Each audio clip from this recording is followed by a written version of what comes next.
Assalomu alaykum, aziz tomoshabinlar. Bugun men sizlarga juda muhim masalani tushuntirib beraman. Uy-joy, yer uchastkasi, kadastr hujjati, ipoteka qarzi yoki noqonuniy qurilish sababli mulkni olib qo'yish masalasi.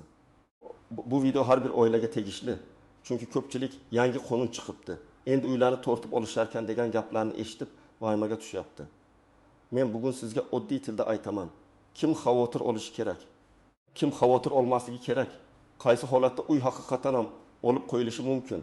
Qaysi holatda esa hech kim sizni ko'chaga chiqarib yubora olmaydi?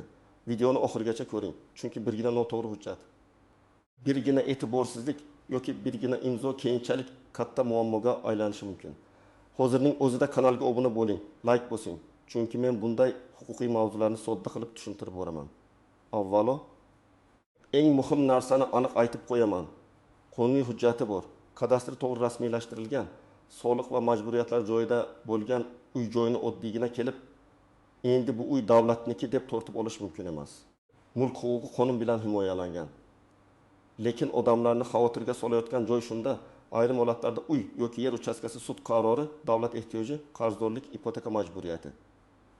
Noqonuniy qurilish yoki hujjatlardagi jiddiy xatolar sababli xavf ostida qolishi mumkin.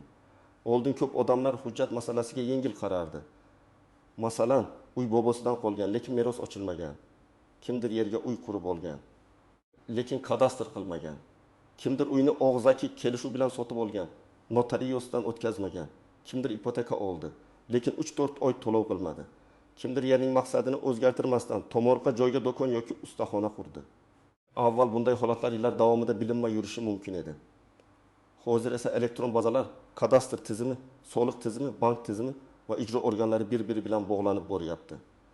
Demak, yashirin qolgan muammolar ko'proq ko'rina boshlaydi. Shu sababli yangi qonun deganda odamlar shuni tushunish kerak. Asosiy xavf qonuniy uy egalarida emas, hujjatchichala qarzi katta, nizoli yoki noqonuniy qurilgan obyektlarda. Men hozir buni birma-bir tushuntiraman.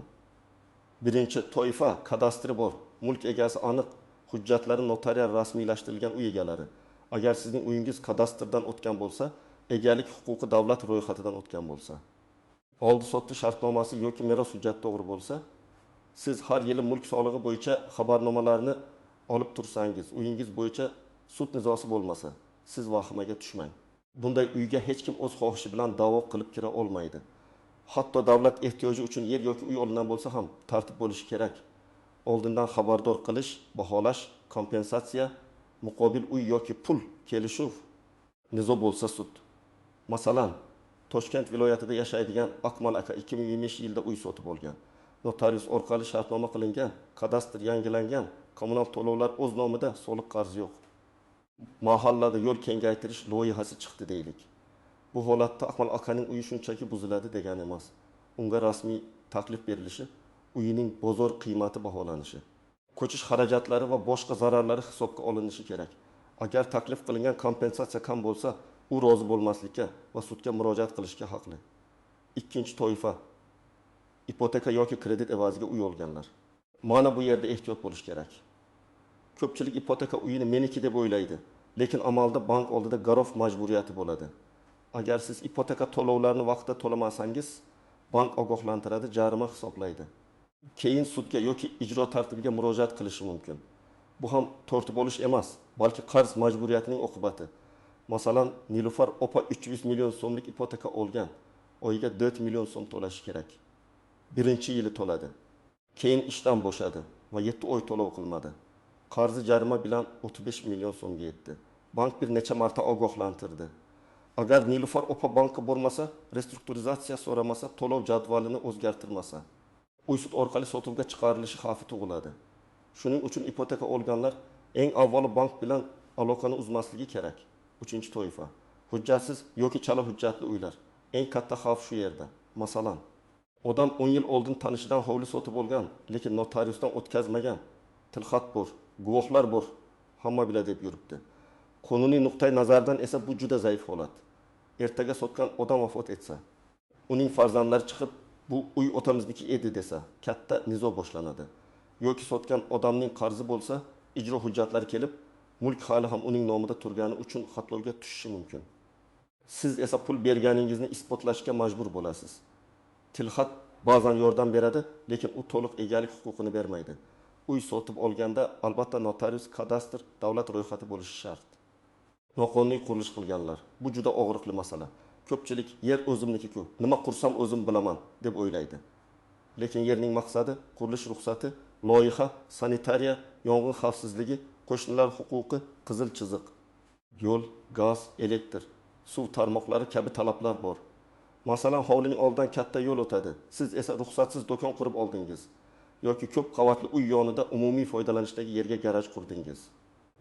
Yoki tomorqa yerga 3 qavatli uy qurib, uni ijaraga bera boshladingiz. Bunday holatda qurilish noqonuniy deb topilishi, jarima solinishi, ayrim hollarda buzdirilishi mumkin. Bu yerda odamlar uyimni tortib olishdi deydi. Lekin aslida muammo boshdan ruxsatsiz qurilish qilinganda bo'ladi. 5-toifa meros masalasini hal qilmaganlar. Bu holat juda ko'p. Ota-ona vafot etgan, uy hali ham ularning nomida. Farzandlardan biri shu uyda yashab yuribdi. Boshqalari chetda. Oradan 15 yil o'tadi. Keyin uy sotilmoqchi bo'ladi yoki davlat loyihasi chiqadi, kompensatsiya masalasi keladi. Shu payt barcha merosxo'rlar kerak bo'ladi. Kimdir rozi, kimdir norozi, kimdir ulush so'raydi. Kimdir men ham shu uydan haqqimni olaman deydi. Agar meros vaqtida rasmiylashtirilmagan bo'lsa, uy bo'yicha har qanday ish qiyinlashadi. Shuning uchun oilamizda muammo yo'q deb yurish ham xavfli. Hujjat oilaviy ishonchdan ham muhimroq bo'lishi mumkin. Endi eng muhim nozik jihatlarga o'tamiz. Birinchi nozik jihat, ro'yxatda turish mulk egasi bo'lish degani emas. Ko'pchilik men shu uyda propiskadaman. Demak, uy menga tegishli deb o'ylaydi. Yo'q. Doimiy ro'yxat sizga yashash bilan bog'liq ayrim huquqlar berishi mumkin, lekin mulk huquqini bermaydi. Mulk egasi kadastr va davlat ro'yxatida kim ko'rsatilgan bo'lsa o'sha. Masalan, kelin Urmish yil qaynonasining uyida yashagan, ro'yxatda turgan, lekin uy qaynonaning nomida.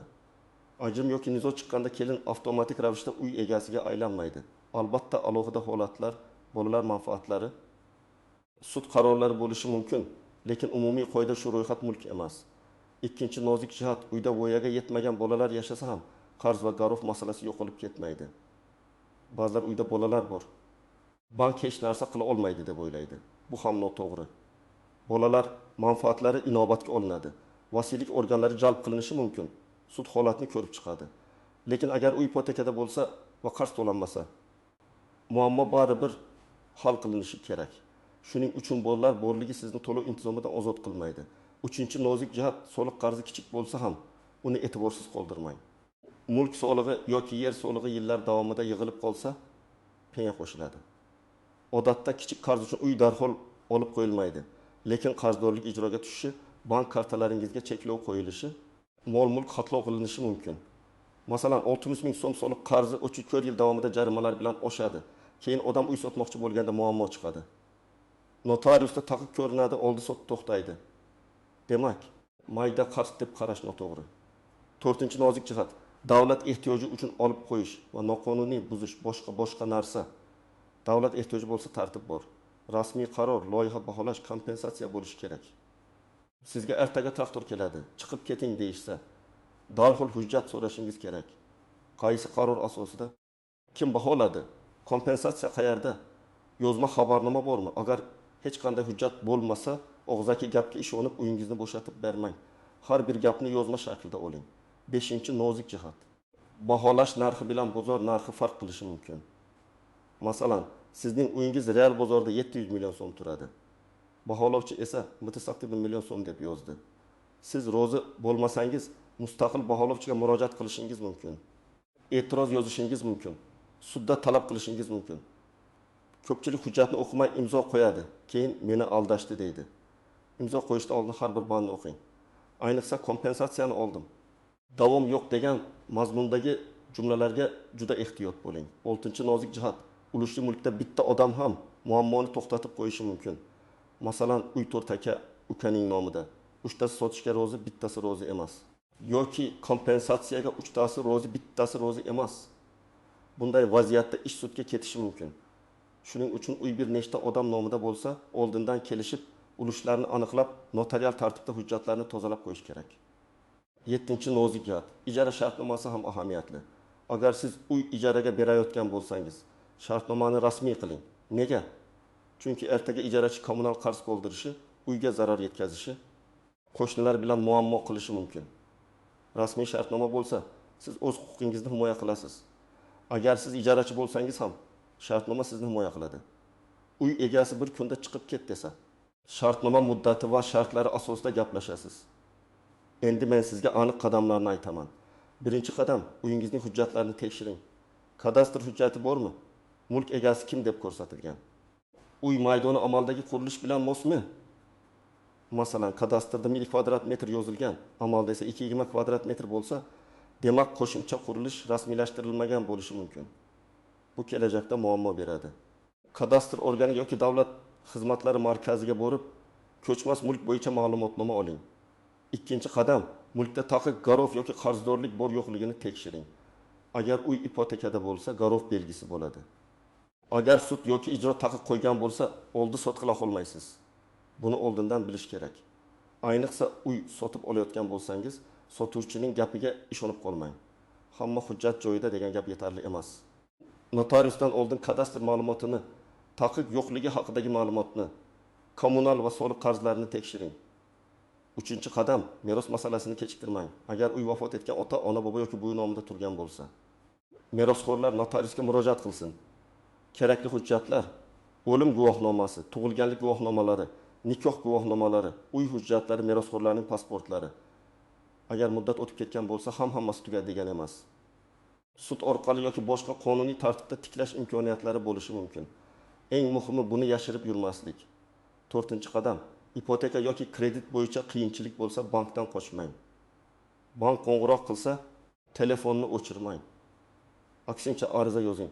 Oilaviy holatim sababli vaqtincha to'lovga qiynalyapman. To'lov jadvalini qayta ko'rib chiqishingizni so'rayman deb, daromadingiz kamaygan bo'lsa, ish joyidan ma'lumotnoma, kasallik bo'lsa tibbiy hujjat, boshqa sabab bo'lsa tasdiqlovchi hujjat qo'shing.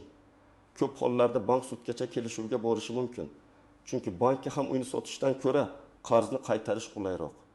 5-qadam. Noqonuniy qurilish bo'lsa, ko'rinmay turadi deb o'ylamang. Mutaxassisga ko'rsating. Arxitektura bo'limi, kadastr davlat xizmatlari markazi orqali rasmiylashtirish mumkinmi, yo'qmi aniqlang. Ba'zi qurilishlar qonuniylashtirilishi mumkin. Ba'zilari esa xavfsizlik yoki yer maqsadi sababli mumkin bo'lmaydi. Agar mumkin bo'lmasa, keyin katta jarima yoki majburiy buzishdan ko'ra hozir yechim izlagan ma'qul. 6-qadam. Sizga uy buzilishi yoki o'lib qo'yilishi haqida og'zaki ogohlantirish berishsa, darhol yozma hujjat talab qiling. Iltimos, qaror nusxasini bering, baholash hujjatini bering, kompensatsiya tartibini yozma tushuntiring deng. Telefoningizda suhbatni yozib olishdan oldin qonuniy tartibni biling. Lekin eng to'g'ri yo'l yozma murojaat qilish. Hokimlikka, kadastrga, qurilish bo'limiga ariza bering. Arizangizda shunday yozing: menga tegishli ko'chmas mulk bo'yicha amalga oshirilayotgan ishlar, asos bo'lgan qaror, kompensatsiya tartibi va baholash natijalari haqida yozma ma'lumot berishingizni so'rayman. Arizani 2 nusxada topshiring. Bittasiga qabul qilingan sana va raqam qo'ydiring. 7-qadam, hech qachon bo'sh qog'ozga imzo qo'ymang.